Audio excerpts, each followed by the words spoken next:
दोस्तों, क्या आप लोग भी कंफ्यूज हैं regarding the age relaxations in APFC and EO exam? तो वीडियो आपके लिए, क्योंकि मैं बहुत ही सिंपल मैनर में आप लोगों को कैटेगरी वाइज एज रिलैक्सेशन बताने वाला हूं for both APFC and EO exam.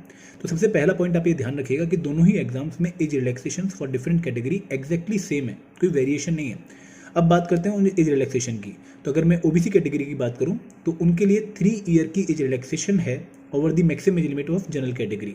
तो अगर जनरल कैटेगरी की maximum age limit EO exam में 30 है और एपीएफसी एग्जाम में 35 है, तो आप अगर ओबीसी कैटेगरी से बिलोंग करते हैं तो आप 33 और 38 तक ईओ और एपीएफसी एग्जाम को रिस्पेक्टिवली अपीयर कर सकते हैं।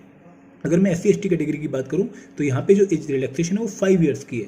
तो यहाँ पर अगर आप ईओ एग्जाम टारगेट करने की सोच रहे हैं तो आपकी एज 35 से कम होनी चाहिए, और अगर आप एपीएफसी एग्जाम टारगेट करने की कोशिश कर रहे हैं तो उसके लिए आपकी जो एज है वो 40 से कम होनी चाहिए। अगर आप with person benchmark disability category से बिलोंग करते हैं तो उस केस में आपकी जो एज रिलैक्सेशन है वो 10 ईयर्स की है। तो एपीएफसी में आप 45 तक और ईओ में आप 40 तक अप्लाई कर सकते हैं। आई होप अब आपको क्लैरिटी मिल गई होगी।